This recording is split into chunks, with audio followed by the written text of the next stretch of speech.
Hi, and we are delighted to have you join us here again in Ghana, West Africa, for a couple of minutes where we share an excess of data that equips real estate investors, just in case you wanted to start or expand portfolios and do business in up to 150 different nations on our globe.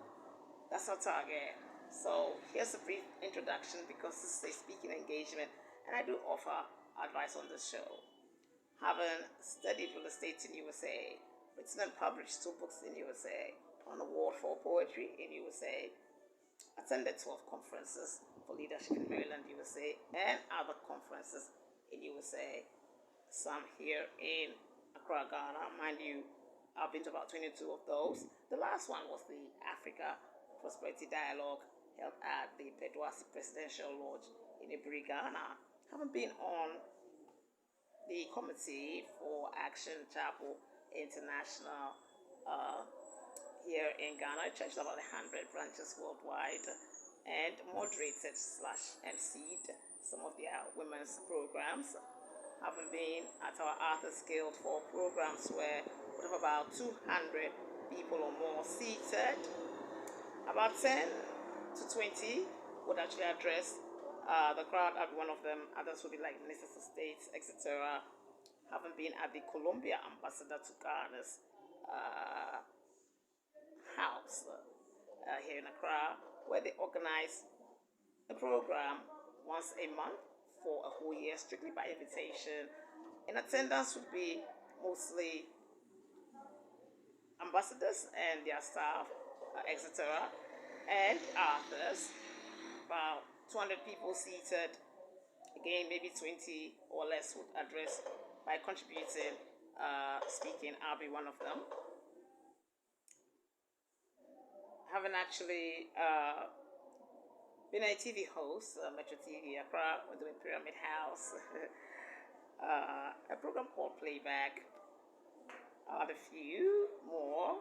NTS Telecom, East Legon, Head of Marketing, Theatre Ghana, Sales and Marketing, various positions, home and abroad, in different parts of industry. And then here in Ghana, hiring 5 people to work with me as I do my real estate slash my books. So, introduction done. Now to real estate. We're looking at Brazil and how they'll do commercially this year, 2026. Their commercial real estate sector is supposed to be worth 98.53 billion US dollars.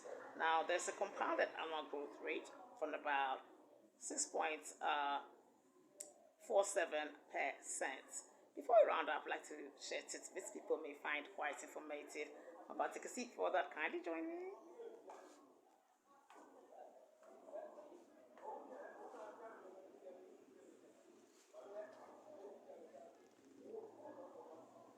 So, having studied LLB law, City University, London, UK, studied, not practicing, there's still some work to be done on that. I tend to give free legal advice or just advice that actually helps global issues. In the past, I've given 55 and about that forms of advice to about 10 different countries and even the UN. Advice offered. Today, we want to congratulate France and Canada for opening consulates in Greenland. Congratulations. We hope this war will be averted. I said earlier on I had 2 books recently published. They're selling right now on Amazon.com and other websites. They sold in the past in bookshops in USA, bought in UK, bought in Accra. They've had 2 TV interviews, Metro TV, Accra, 2 radio interviews, one in Accra, one I was USA when they actually called me on the phone and said, "We heard your book is out. Can we interview you on the phone?" That's how it happened. It was aired here in the studio in Accra. I'd like to say thank you to all viewers. If you're on YouTube, kindly subscribe and hit the like button. To all other viewers, including the 155,000 views 2024 2025 on LinkedIn and others this year, thank you. Because this is the first time the show is done, well, let's take what's US news. For now, I'd like to say anything down on the globe where we have 8 billion people for the first time is worth noting. My name is Jacqueline. Enjoy your day.